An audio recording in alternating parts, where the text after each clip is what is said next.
बिस्मिल्लाहिर्रहमानिर्रहीम। नाज़रीन, मैं हूं ज़ुहैर असदी और इस वक्त मैं मौजूद हूं ज़िला गांछे के एक मौज़ा यूचुंग में। मेरे साथ इस वक्त मौजूद हैं आरिफ हुसैन, मोहम्मद आरिफ, जो यूचुंग के हैं और आप देख रहे हैं कि काफ़ी खूबसूरत एक जवान हैं। 30 साल इनकी उम्र है। इन्होंने इंटर तक तालीम हासिल की है।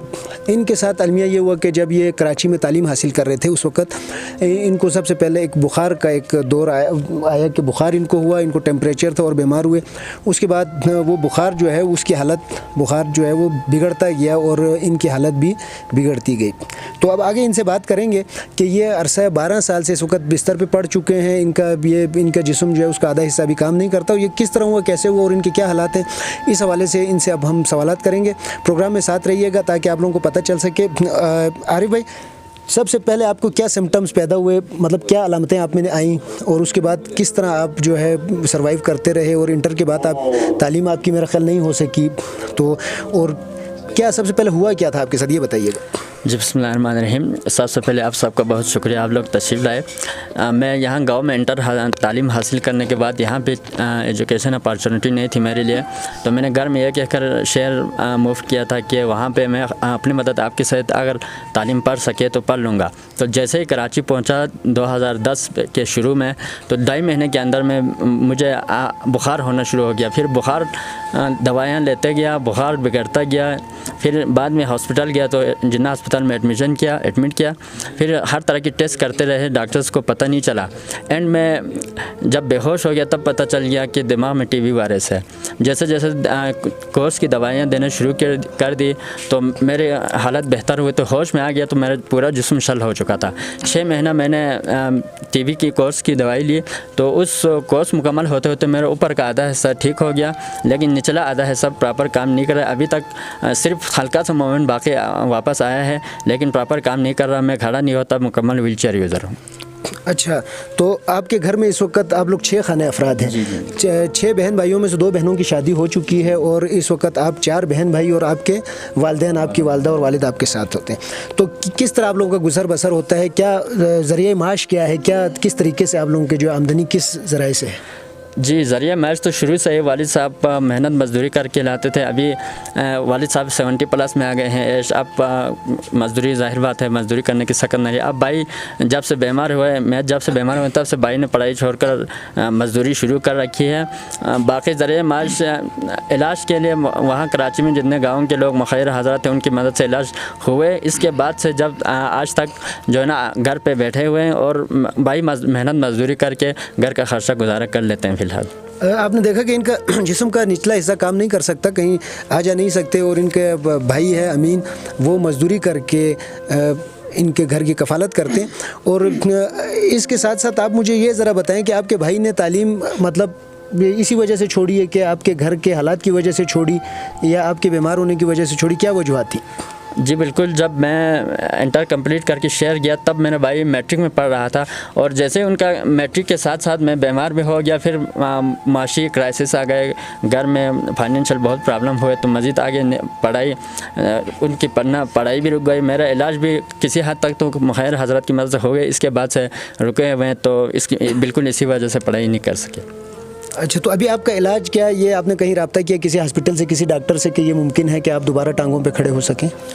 जी, मुझे एक बंदा है साबिर नाम का, थले का कह रहे हैं, वो पिंडी में रहते हैं। उन्होंने कई बार मुझे कांटेक्ट करके कहा कि उनके पास एक डॉक्टर है जो गारंटी दे रहे हैं, शायद एक मशीन है, अगर वो ले लें, नहीं तो कुछ दवाइयाँ वो सजेस्ट कर रहे हैं, अगर वो ले लें तो वो कह रहे हैं कि कुछ ना कुछ बेहतरी ज़रूर आएगी। लेकिन फाइनेंशियल प्रॉब्लम की वजह से आज तक मैं वो हासिल नहीं कर सके, इसलिए वो छोड़ के रखा हुआ है। कितने तक तकरीबन अखराजात आ सकते हैं? वो कह रहे हैं कि एक्सरसाइज मशीन अगर लें तो बाहर से आ रहे हैं, क्योंकि थोड़ा एक्सपेंसिव है, 90,000 से 1 लाख तक कह रहे हैं। बाकी 30 से 35,000 की दवाइयाँ वो कह रहे हैं अगर मशीन नहीं ले तो कम से कम ये दवाइयाँ ज़रूर इस्तेमाल करने को वो बहुत ज़ोर दे रहे हैं, लेकिन अनफॉर्चुनेटली मैं वो ले नहीं सकता।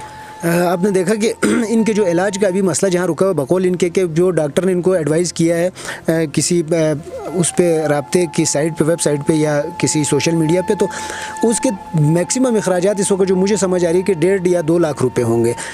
तो ये हमारे लिए एक लम्हा फ़िक्रिया है कि एक आदमी अपने पाँव पे दोबारा खड़ा हो सकता है अगर हम 1.5 या 2 लाख रुपए अगर इनके लिए हम कर सकें। तो ये मेरे देखने वाले तमाम नाजरीन के लिए भी और उन अरबाब इख्तियार के लिए भी है कि जिनकी गाड़ियों का फ्यूल का ख़र्चा 1-1.5 लाख रुपये होता है। मैं हर किसी का नाम नहीं लेना चाहूँगा, सबको सोचना चाहिए कि हम अगर हम अपने अखराजात में से थोड़ा सी मुआवनत करें तो हम अपने इर्द गिर्द अपने साथ के लोगों को दोबारा पाँव पे खड़ा कर सकते हैं। और आप बताएं कि अगर आपको इसके अलावा आप लोगों के क्या मसाइल हैं, यानी कि एक तो इलाज का आपने बताया कि अभी 1.5-2 लाख रुपए का 1.5-2 लाख रुपए का आपका जो है वो अगर एक्सपेंस या अखराजात आपके पास हो जाएँ तो आप दोबारा पाँव पे खड़े हो सकते हैं।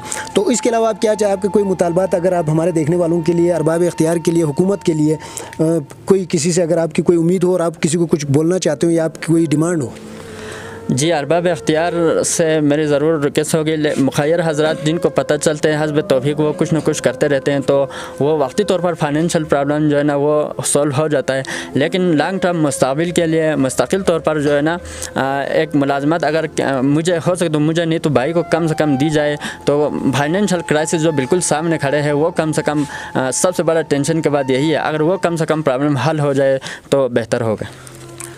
आपने सुना कि हमारे यहाँ पे गिलगित बल्तिस्तान के अंदर तमाम डिपार्टमेंट्स के अंदर जो है ना माजूर कोटा भी बिल्कुल मुख्तस होता है, वो 1% है या 2% है, एग्जैक्टली मुझे नहीं मालूम, मगर आप देख रहे हैं कि एक पढ़ा लिखा जवान इस वक्त व्हील चेयर पर पड़ा हुआ है। और हमारे देखने वाले भी मैं अपील करूँगा कि ताउन करें, और अरबाब इख्तियार से भी अपील है कि आप इस मसाइल के हल के लिए अपने पॉलिसीज़ में भी बेहतरी लाएँ, क्योंकि गिलगित बल्तिस्तान ऐसी जगह है, और ख़ुसूसन बल्तिस्तान और गांचे जहाँ पे माजूर अफराद की तादाद ज़्यादा है, तो इस हवाले से इस पे सोचने की ज़रूरत है। और इनके लिए अगर नौकरी का बंदोबस्त होता है, जो इनका मुतालबा भी है, तो ये एक इज़्ज़तदार तरीके से अपने माशे रोज़गार जो है रोज़गार का बंदोबस्त करेंगे तो इंशाल्लाह आने वाले वक्तों में ये हमारे इस माशरे का एक चलता फिरता जो है वो एक रुकन भी बन सकेंगे, और उसके साथ साथ एक इज़्ज़त की जो है रोटी रोज़ी कमा सकेंगे। और अगर इसके अलावा आप कोई कुछ कहना चाहते हो, अपना आरिफ भाई, आपके भाई अगर कुछ कहना चाहते हो, अमीन, अगर इस हवाले से कोई और अगर आप कोई मुतालबा, कोई बात, कोई परेशानी जो आप कहते हैं कि फ़ौरी तौर पे हल होनी चाहिए?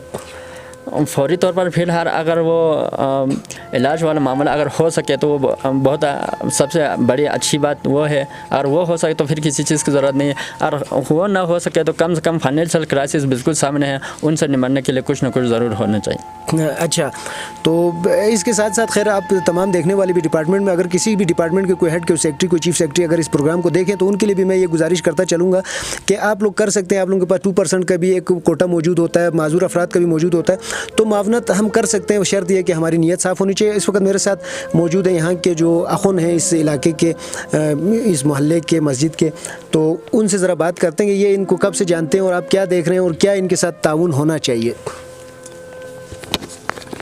औज़ुबिल्लाहि मिनश्शैतानिर्रजीम, बिस्मिल्लाहिर्रहमानिर्रहीम। सबसे पहले हमारे नाम ज़ुहैर असदी और जाहिद भाई और जुल्फ़िकार सदूक़ी भाई थे, आप लोगों का बहुत बहुत शुक्रिया। और मैं रोज़ाना हमेशा नेट पर देखता हूँ आप लोगों को, माशाल्लाह हमारे गिलगित बल्तिस्तान में, ख़ुसूसन बल्तिस्तान एरिया में जो गरीब घर नज़र आते हैं उन वालों को और सब लोगों को दिखाते हैं। मैं आप लोग बहुत खुश हैं, अल्लाह पर सबको तरक्की दें। और ये आरिफ भाई हैं, तकरीबन 10-11 साल से माजूर हैं, घर में भी वो कोई सब आपने उसी बात ज़बानी से सुना है, और कहने को ज़्यादा कहने कोई बात ही मेरे पास नहीं है, तो बेहतर हो जाएगी भाईजान को इलाज के लिए, इलाज हो जाए तो सबसे बेहतर है। इसलिए आपने बताया और रोज़गार का कोई मौका मिले तो सब बेहतर हो जाएगा। शुक्रिया। ये हमारे साथ इनके वालिद साहब बैठे हुए,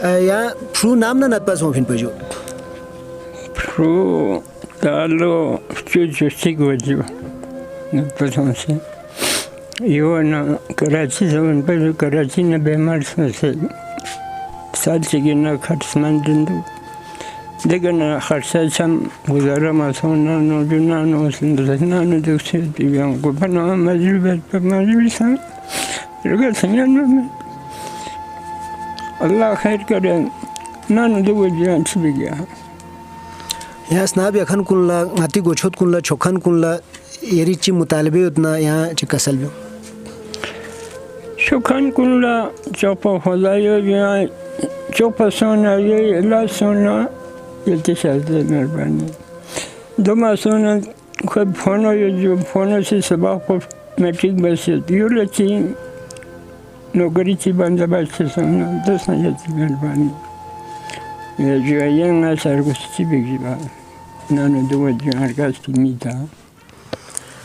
आपने सुना इनके वालिद साहब ने क्या कहा, और मैं हमारे जो लोग गलती नहीं समझ सकते उनके लिए मैं उर्दू में आपको बताता चलूँ कि इनका भी यही मुतालबा है कि इसका इलाज होना चाहिए, और इनके घर में किसी एक फ़र्द को या आरिफ को या अमीन को, दोनों भाइयों में से एक के लिए नौकरी का अगर कोई बंदोबस्त कर सकता हो तो ये उसके लिए दुआगो होंगे।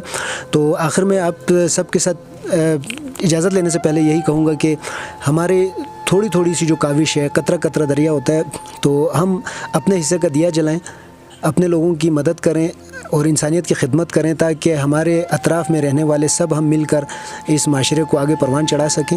आप सबसे अपील है कि हमारी थोड़ी सी मेहनत, थोड़ी सी कोशिश, थोड़ी सी कुर्बानी जो है किसी भी घर को आबाद कर सकती है। खैर हज़रात जो ताउन करना चाहते हैं उन सबको मैं बताता चलूँ कि हमारी स्क्रीन पे इस वक्त इनका अकाउंट, ईज़ी पैसा अकाउंट नंबर और इनका रब्ता नंबर चल रहा है, तो डायरेक्ट इनसे रब्ता करें और डायरेक्टली इनके ईज़ी पैसा अकाउंट में आप जो भी हेल्प करना चाहते हो तो उसमें कीजिएगा। शुक्रिया।